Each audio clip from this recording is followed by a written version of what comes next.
Nous abordons maintenant une partie sur la sexualité, sur l'érotisme qui est omniprésent dans mon travail, ainsi que la lumière, la beauté, les extases sexuelles et spirituelles.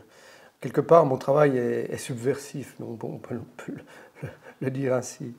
Et je voulais citer une phrase d'un auteur que je ne connais pas du tout, qui s'appelle Francisco Alberoni, mais il a cette belle phrase: « Il y a dans l'érotisme de l'homme une composante anarchiste et antisociale, une inquiétude quant à sa liberté qu'il admet lui-même difficilement. » Et c'est vrai que tout mon travail est basé sur les limites.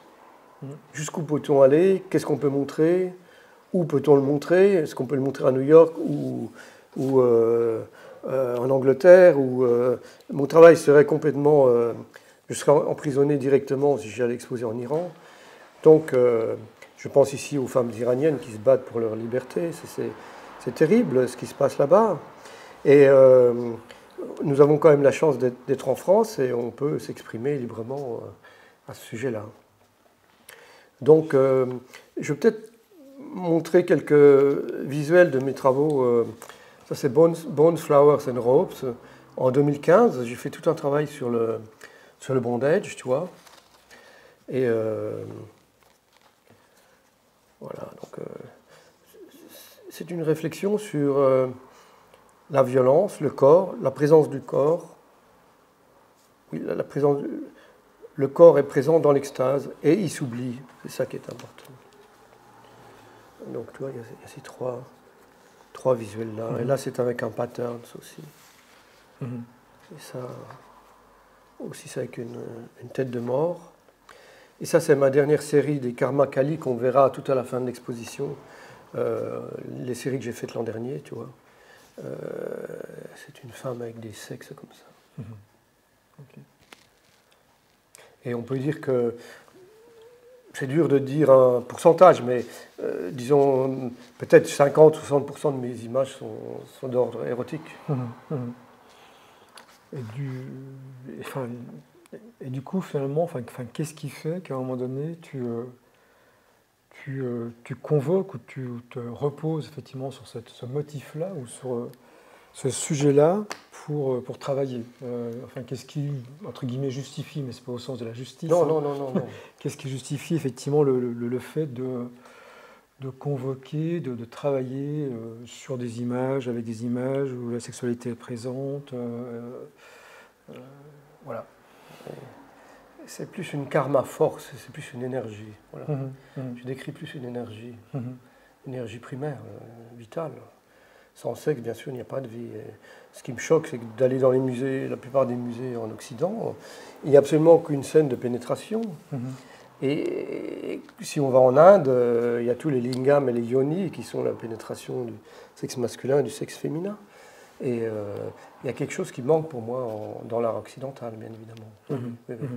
C'est-à-dire qu'on a l'impression qu'on transcende la vie par la souffrance du Christ, mais moi je transcende la vie par la vie. Je n'ai pas besoin de Dieu ni de quoi que ce soit. Le corps peut se transcender par lui-même. Voilà. Oui. Du coup, chez toi, par rapport à cette question effectivement de la sexualité et de sa... je sais pas, de sa problématisation en quelque sorte par la peinture, il y a à la fois cette question de... l'idée quelque part d'une liberté perdue par rapport au monde occidental, sur la figuration effectivement de l'activité sexuelle, voilà, pour dire comme ça. Il y a la question je sais pas, le bondage peut-être, effectivement revient sur la question du travail sur les limites, c'est-à-dire que tu évoquais à plusieurs reprises la question du rapport souffrance-plaisir, voilà, qui est là. Et puis il y a peut-être aussi chez toi, me semble-t-il, la question de... en tout cas, c'est ce qui ressort, enfin moi, c'est ce que j'ai ressenti ou vu, voilà, à tort ou à raison, dans une des conférences au Musée des Beaux-Arts. Sur finalement la question d'une extrême ou d'une approche de la sexualité. Alors, il y a à la fois la question, effectivement, quelque part, de l'énergie, voilà, on pourra y revenir, et puis, quelque part, la question du rapport, finalement, à un panthéon de Dieu, ou comme quelque chose qui est de l'ordre d'une activité, effectivement, qui relève du sacré, qui relève du sacré. Oui, éventuellement. Oui, oui, oui, peut-être. Oui, oui. Peut-être que l'intime, c'est quelque chose de sacré, oui, oui. Oui, oui, sans doute. Oui. Non, mais c'est beau, la sexualité, bien sûr, oui. C'est d'une beauté innommable. Oui, oui. Et pourquoi ne pas en parler? Sur la question de l'énergie, enfin, tu reviens souvent sur l'énergie, voilà. Oui, Est-ce que tu pourrais définir un peu cette question de l'énergie Peut-on définir le vent, la mer Non. Non, je ne sais pas. C'est une expérience intime. Quelque part, on est devant quelque chose, avec quelqu'un, on sent qu'il y a une énergie qui circule. Je raconte toujours cette anecdote. Une fois, j'étais à New York à une fête, et tout au bout de la salle, j'ai vu une femme indienne, et je lui dis, je vais vers elle, je lui dis, mais vous avez une belle énergie extraordinaire. Elle me dit, mais il faut être deux pour sentir cette énergie. Et en fait, c'était un yogi hindou. Donc, quelque part, je suis dans la bonne voie, si tu veux. Je suis dans la voie de yogi hindou, mais bon, je fais ça avec mes propres moyens. Je fais ça avec ma peinture, des petits moyens. Mais je n'ai pas, j'ai pas eu d'enseignement. Je suis allé vers ce qui m'attire. Ouais. Les mayas, comme les tuniques mayas, m'attirent. Des femmes mayas, ça m'attire parce qu'elles racontent le cosmos, elles racontent leur humilité devant la vie aussi. Je crois qu'il faut rester humble devant la vie. Bien que mon travail soit un peu extraordinaire, mais il est fait au quotidien. Ce sont des petits modules qui s'assemblent comme ça pour faire quelque chose de monumental. Ce qui correspond en partie, ou ce qu'on peut mettre en parallèle avec ce que tu disais sur ton rapport au travail d'artiste, qui est aussi un travail sur toi.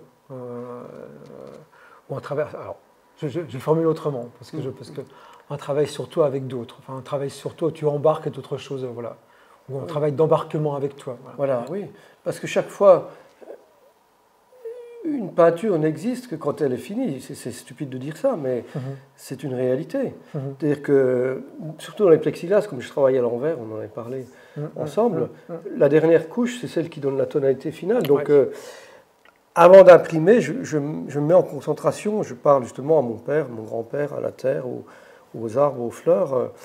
Et je ne sais pas que je leur demande de me dire quelle couleur mettre, mais il faut que je sois en harmonie avec moi-même à ce moment-là, si tu veux. C'est vraiment, on peut dire que c'est un travail sur soi, mais être vivant, c'est aussi être conscient du monde, bien sûr.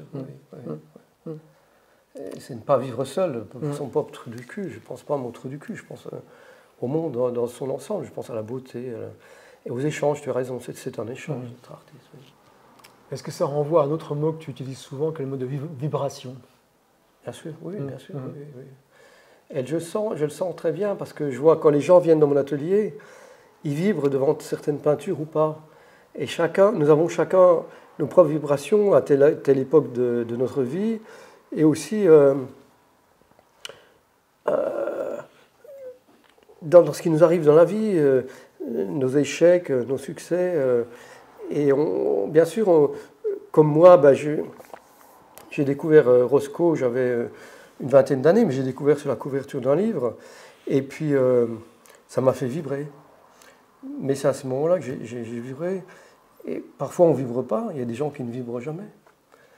Parce que c'est une chance. Pour moi, c'est vraiment une grande chance. Comme on dit en anglais, it's a blessing and a curse. C'est une bénédiction et une malédiction. C'est-à-dire qu'on a une sensibilité. Par exemple, là, les images que je récupère, c'est souvent des images sur Twitter. C'est sur Internet. Avant, j'allais dans les musées, je prenais des photos. Et maintenant, je suis à Besançon, donc je récupère ça plus sur Internet. Et dès que j'ai une image qui me parle, je ne sais pas pour quelle raison. Peut-être pour son énergie, justement. Je la mets de côté. Là, cette année, j'ai encore pas décidé de travailler ou pas. Je réfléchis. Et j'ai un stock de peut-être 5000 images pornographiques et autres. Et la prochaine quand j'aurai le temps, je choisirai quelques images, et j'y travaillerai comme ça, je les retravaillerai et je les imprimerai. J'ai un stock d'images, j'aime bien ça. Ouais. Je suis un peu un démiurge quelque part, je vais chercher les choses et puis je les utilise.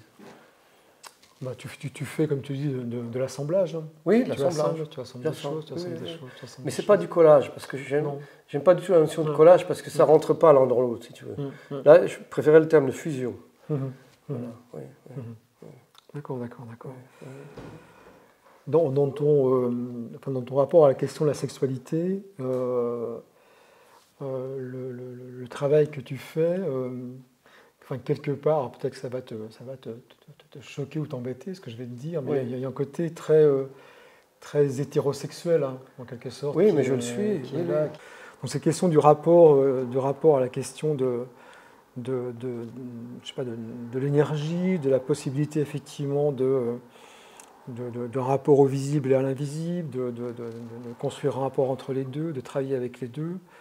Il ne correspond pas seulement, mais je ne dis pas que tu as voulu dire ça, je ne dis pas ça, mais il ne correspond pas seulement forcément à une énergie hétérosexuelle, si je puis dire. Ah non, mais l'énergie sexuelle, c'est un tout.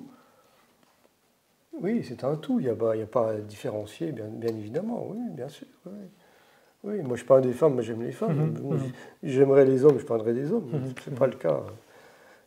Wait and see, on ne sait pas, mais moi j'aime bien le corps des femmes, bien sûr, oui. Mais pour en revenir à ce que tu dis sur les chamans, souvent ce sont des gens qui ont enduré beaucoup de souffrance dans leur vie, qui ont été malades, qui ont failli mourir. Donc ça, on peut en parler. L'expérience après la mort. J'ai d'ailleurs fait des rêves comme ça, où je suis rentré dans la lumière. Et l'autre jour sur France Inter, il y a quelqu'un qui parlait de son livre, justement, il fait des enquêtes là-dessus. Et c'est très intéressant parce qu'on a un peu tous le même voyage. C'est-à-dire que peu à peu, on voit les âmes moi, j'ai vu les âmes qui quittaient la Terre et je suis rentré dans cette lumière. Et après, je me suis réveillé juste avant d'entrer dans le centre, dans cette fusion, justement. Et bon, c'est quand même très beau. Et, encore une fois, est-ce que c'est un rêve, une illusion, une hallucination Toujours est-il que beaucoup de gens ont fait cette expérience-là. Donc les chamans font cette expérience parce que souvent dans les trans, on meurt pour renaître autre chose. Oui, c'est naissance, renaissance. Voilà. C'est ce que tu racontes dans un de tes textes, hein, sur une transe. Voilà, oui. Tu meurs. Oui, tout à fait. Tu deviens squelette. Voilà, oui. On voulait parler des voyages chamaniques que j'ai fait à New York, et donc dans le catalogue de l'exposition à la ferme de Flagey. Voilà, donc j'ai ces visuels-là que je montrerai dans la vidéo. Donc, c'est comme un voyage. J'étais allongé dans un champ ensoleillé, je passais le pont en bois et je grimpais le sentier de la montagne. Il y a toujours une espèce d'élévation dans les transes chamaniques. Au milieu du chemin, j'ai rencontré une fourmi. Puis, soudain, il y en eut des milliers. Elles mangèrent ma chair et mes organes, et quand mon squelette fut tout nettoyé et blanc, elles me quittèrent. Alors vint un serpent qui se leva dans mon ventre pour y pondre ses œufs. Ces serpents sont supposés me protéger contre le lion qui veut manger mon squelette. Bon, c'est un peu tripant, mais bon, c'est ce qui se passe. Je passais dans un vortex d'énergie et je baignais dans un océan de lumière jaune. Puis, je me retrouvais simultanément dans les matrices de 4 femmes de races différentes. Elles étaient là pour me protéger. Elles changèrent mon squelette en cristal. Je crois qu'elles tenaient les 4 canopées des anciens Égyptiens avec mes organes principaux. Puis, elles se placèrent chacune à un point cardinal de mon corps. À l'épaule droite est la femme jaune, à l'épaule gauche est la femme bleue, à la jambe droite est la femme rouge, à la jambe gauche est la femme noire. Elles déposèrent un cristal dans ma poitrine et reconstruisirent ma chair. J'étais baigné dans une lumière verte.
Voilà. Donc après je dis, ce qui est important dans mon travail, ce sont les couleurs et les lumières. Les images et les symboles sont porteurs de rêves et acteurs du sacré. J'ai expérimenté au cours de transe chamanique un lieu où l'on peut rencontrer les esprits. Mes peintures sont des souvenirs de ces rares et belles rencontres. Voilà, donc c'est vrai qu'on ne peut pas trop comprendre mon travail sans savoir que j'ai été un peu initié à ces trans et je les ai vécues personnellement, où j'ai rencontré ces énergies et ces lumières. Bon, c'est une expérience un peu personnelle. Bon, après, vous en ferez ce que vous voulez. Tu voulais rebondir là-dessus? Non, je trouve que c'est bien de... Du coup, ça fait... Du coup, on fera la prochaine fois, mais ça fait une assez jolie transition vers par la question de ton travail. Hein. D'accord. La question des couleurs, la question... Oui. Donc ça fait ce qu'on avait noté. Hein, très bien. Les fonds graphiques, les couleurs, les images. Voilà, parfait. Ouais. Merci Noël d'être venu pour ce bel entretien aux caméras et tout. Et à tout bientôt, on essayerait de faire la deuxième partie la semaine prochaine. Absolument. Avec grand plaisir. Ça fait un plaisir. Merci beaucoup. Merci.